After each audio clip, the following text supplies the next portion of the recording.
একটা মেয়ের মাথা ঠান্ডা রাখাটা কতটা ইম্পর্ট্যান্ট জানেন? বুঝেন? তো সেই সব বোনদের জন্য ভিডিওটা, যারা মাথা গরম হয়ে যায় ছোটোখাটো বিষয় নিয়ে। দেখেন, ভিডিওটা আমি বানাতে চাই নাই, বাট আমি জীবনে এমন অনেক মেয়েকে দেখছি, এমন অনেক মহিলাকে দেখছি যে মাথা গরমের কারণে তাদেরকে অনেক অনেক সমস্যার সমাধান ফেস করতে হয়েছে, অনেক সমস্যা পড়তে হয়েছে তাদেরকে, অনেক বড় বড় সিচুয়েশনে পড়তে হয়েছে, তাদেরকে ফেস করতে হয়েছে। তো মাথা ঠান্ডা রাখাটা একটা মেয়ের জন্য খুবই ইম্পর্টেন্ট। দেখেন, বিয়ের আগে বাবা মায়ের বাড়িতে যখন মেয়েরা থাকে তখন মাথা গরম করে যে কোনো কিছু নিয়ে, ছোটোখাটো বিষয় নিয়ে, সেটা কোনো বিষয় না, কারণ তখন মা বাবার কাছে আছে, ভাই বোনের কাছে আছে, কোনো সমস্যা নাই। আর যখন বিয়ের পর আপনার মাথা ঠান্ডা না রাখতে পারেন, তাহলে কতটা প্রবলেম ফেস করতে হবে সেটা আশা করি অনেক মেয়েই জানে, যাদের বিয়ে হয়েছে বা যাদের বিয়ে হওয়ার পর মাথা গরম হয়ে যায়। আমি আশা করি জানে তারা। ঠিক আছে, ভিডিওটা আমি সত্যিই বানাতে চাই না, বাট মনে হলো যে এটা সত্যিই ইম্পর্ট্যান্ট একটা ভিডিও হতে পারে, তাই বানাইছি।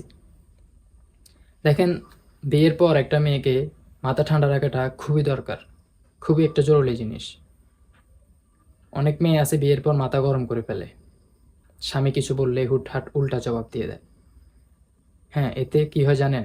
স্বামীর সাথে দূরত্ব বেড়ে যায়, স্বামীর কাছে বেয়াদব হয়ে যায়, ঠিক আছে, আরও অনেক কিছু। এরপর শ্বশুর শাশুড়ি কোনো কিছু বললেই তাদের মাথা গরম হয়ে যায়, কোনো কাজের জন্য বললে বা কিছু বললে হুটহাট কথা বলে, মুখের উপরে বলে ফেলে। তো এটার জন্য শ্বশুর শাশুড়ি শ্বশুর বাড়িতে তাদের খুব একটা শান্তি থাকে না, তারা খুব একটা শান্তি হয় না। ঠিক আছে, শ্বশুর শাশুড়ি ভালো জানে না, খারাপ জানে। এরপর বাপের বাড়িতে গিয়ে শ্বশুর শাশুড়ি দোষ দেয় তারা, কিন্তু তাদের দোষ সেটা তারা স্বীকার করে না আসলে। স্বামী কিছু বললে চুপচাপ শুনুন, বুঝুন যে কেন বলতেছে। যদি ভুল কিছু বলে থাকে তাহলে শেয়ার করুন তার সাথে যে এটা ঠিক হচ্ছে না, এটা ভুল হচ্ছে, বলুন, বুঝান তাকে। আপনার স্বামীকে যদি বেস্ট ফ্রেন্ড বানাতে পারেন, তাহলে আসলে আপনার সংসারের মধ্যে কোনো সমস্যা হবে না। আর শ্বশুর শাশুড়িকে যদি নিজের মা বানাতে পারেন, মা বাবা, তাহলে তো আর কোনো প্রবলেমই নেই।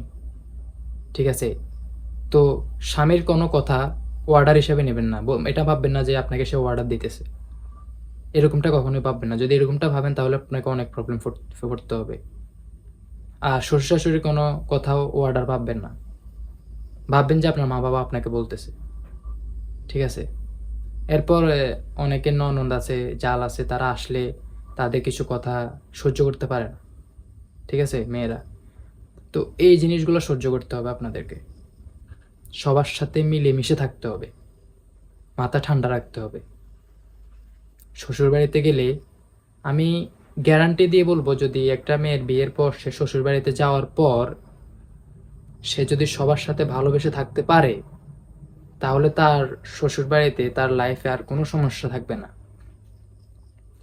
তার জন্য আমি একটা অ্যাডভাইস অবশ্যই দেব, যে যখন বিয়ে হয়েছে, বিয়ের পরে স্বামীর বাড়িতে যাবেন, সর্বপ্রথম চেষ্টা করবেন নিজের স্বামীকে নিজের বেস্ট ফ্রেন্ড বানানোর।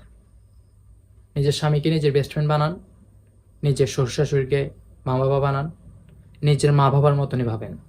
ঠিক আছে, কখনো শ্বশুর শাশুড়ি ভাববেন না, পর ভাববেন না, কারণ এটা আপনার ঘর, সারা জীবনের জন্য আপনি আসছেন।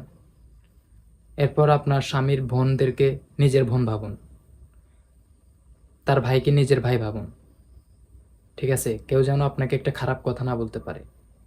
তাদের মেয়ে হয়ে থাকুন, মাথা গরম হয়েছে কোনো সমস্যা নেই, মাথা ঠান্ডা রাখুন, চুপচাপ থাকুন।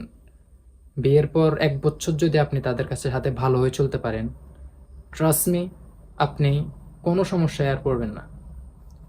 সর্বপ্রথম যেটা করতে হবে সেটা হলো আপনার শ্বশুর শাশুড়ি, স্বামীর বা তার ফ্যামিলি মেম্বারের সকলের বিশ্বাস অর্জন করতে হবে। ছোট্ট থেকে ছোট্ট কোনো ভুল করা যাবে না। ঠিক আছে, আর তাদেরকে অনেক কেয়ার করবেন, অনেক কেয়ার করবেন, মিথ্যে কথা বলবেন না তাদের